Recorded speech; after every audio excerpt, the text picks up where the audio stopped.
Hello, everybody. Thank you so much for clicking play. Well, we see a very interesting narrative brewing in Israel. And so I wanted to bring this to your attention before doing my next teaching, because this kind of lays the groundwork for my next teaching.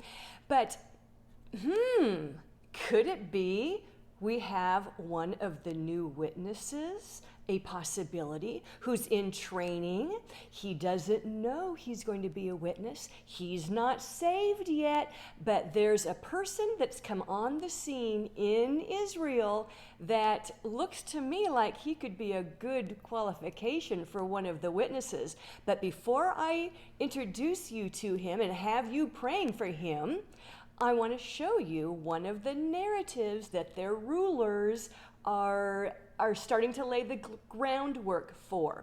So as you know, Israel is God the Father's wife. Let me read to you Jeremiah 31, 31, and 32. So Jeremiah 31, 31 says, "Behold, the days are coming, declares the Lord, when I will make a new covenant with the house of Israel and with the house of Judah. Not like the covenant which I made with their fathers in the day I took them by the hand to bring them out of the land of Egypt. My covenant which they broke, although I was a husband to them, declares the Lord." So now in this next clip, I'm going to show you what our Father's wife is doing and how she's playing the harlot. So if you don't mind, watching a clip, I think you'll find it very interesting. Welcome back. Now, in his traditional Hasidic Jewish garb, Rabbi Yaakov Herzog stands out on the streets of the Saudi city of Riyadh, but he says he feels right at home in the Arab kingdom and in fact intends to move there permanently. There he is, making some new friends. Well, there is no native Jewish community in Saudi Arabia, but in recent years, Saudi Arabia has seen an influx of Jews coming either for tourism or for business. Herzog's interest in Saudi Arabia began when he discovered the kingdom's $500 billion project to build a city of the future. I24 News had the chance to talk to the rabbi earlier today, and we asked him how an Orthodox Jewish American ended up living in the heart of Arabia. A few years ago, I was introduced to the idea of Neom, the new city which is being built in Saudi Arabia, which is supposed to be the city of the future, to attract the best and brightest from around the world. And I asked, where are the other religions going to be placed within this new city? And I really didn't get a clear-cut answer. But I understood where the kingdom is going in general with the Vision 2030. And as well, I also started, meeting more and more people who were working in the kingdom. And then I realized that today in the kingdom, there are a lot of Jewish people living there who come there anywhere from a few months to a few years to work, as well as business people who come in and out for a few days or for a few weeks, trade shows, meetings, etc. And I really wanted to give them a solution of having Jewish services in Saudi Arabia within the context of what is acceptable today in the kingdom. We also asked Rabbi Yaakov about the kind of reaction people had to his traditional Jewish attire when he was out and about on the streets of Riyadh. Here's what he had to say. Well, literally, it was a feeling of coming back home. That was the welcoming I got. It was literally welcome back to the kingdom. And in the beginning, I tried to digest this spirit which was being transcended to me from the people all over the place. And we asked the rabbi about his ambitions regarding the Jewish community in Saudi Arabia. Could he see it growing? On the broader context of everything, I believe that I initially add value to the kingdom by having a rabbi there. I'm sure many people will think positively about coming to the kingdom. We asked if he believed Saudi Arabia, a strict Sunni Muslim nation, would allow Jewish worship there. Well, whatever we do is in the context of what's acceptable today in the kingdom. Whatever our plans are, of course, it's all contingent to the approval of the rulers of the kingdom. We envision that there'll be a very vibrant Jewish center in the kingdom, which will provide all the services that a person needs if he's coming for a week or if he wants to come with his whole family and work there for 20, 30 years. So we want to offer the whole thing. This is all contingent to the permission of the rulers of the kingdom. And historically, Jews and Muslims have always lived side by side. Never had any. There were never any problems for Jewish people to worship in a Muslim environment, and Muslims never had a problem to fully worship in that type of environment. And in the most important country in the Islamic world, the custodian of the two most holy places for Islam, I think that it'll work, it'll be fantastic. And finally, he told us about the much discussed prospect of Saudi Arabia possibly normalizing ties with Israel.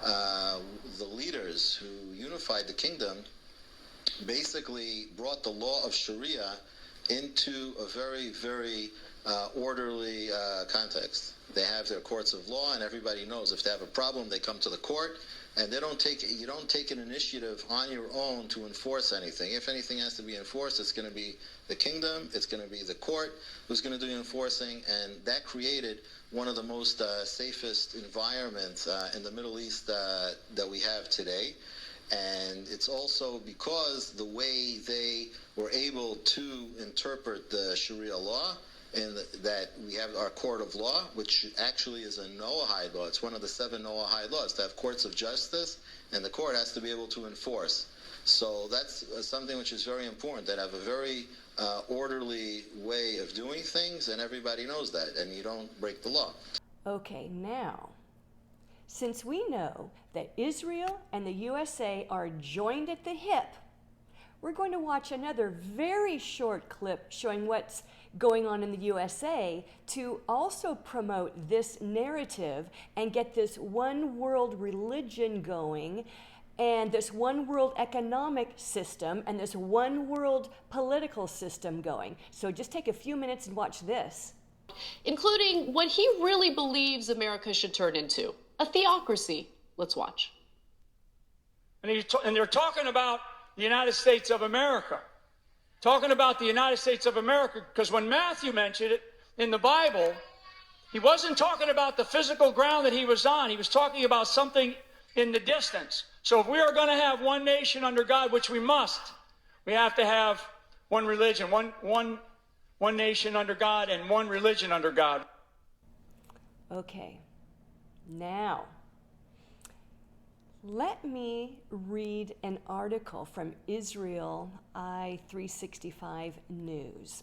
And the person who I think may highly qualify as one of the 2 witnesses, we know Moses and Elijah, the law and the prophets, are going to be represented in Jerusalem. They're going to become very outspoken in the prophecies and in trying to make corrections in that nation. So this comes from Israel 365 News, and if you don't mind me reading, I'm going to read snippets, and I'm going to leave the link to this article in the description so that you can go through it with a fine-tooth comb and read it yourself. But we have a person here, the name of the article is "The Prophecy of Ezekiel 34 is Happening Now Before Our Very Eyes," Rabbi warns.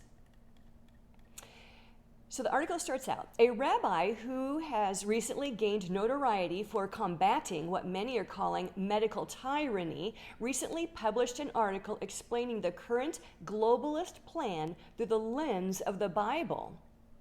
According to Rabbi Hananiah Wiseman, the prophecy mentioned in Ezekiel 34 is taking place right now in Israel and the world as a whole.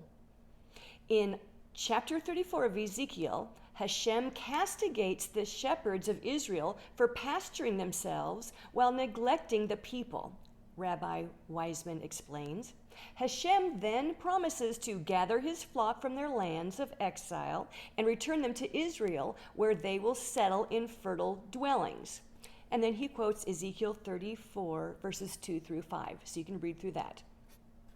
Relating those verses to current times, the rabbi blasts world governments for treating their citizens like sheep, adding that we're stuck with horrible shepherds.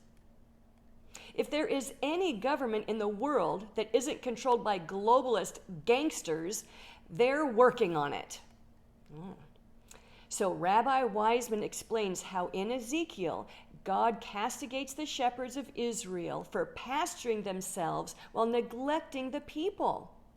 Later on in the same chapter, Ezekiel prophesies that God will then return his flock to green pastures.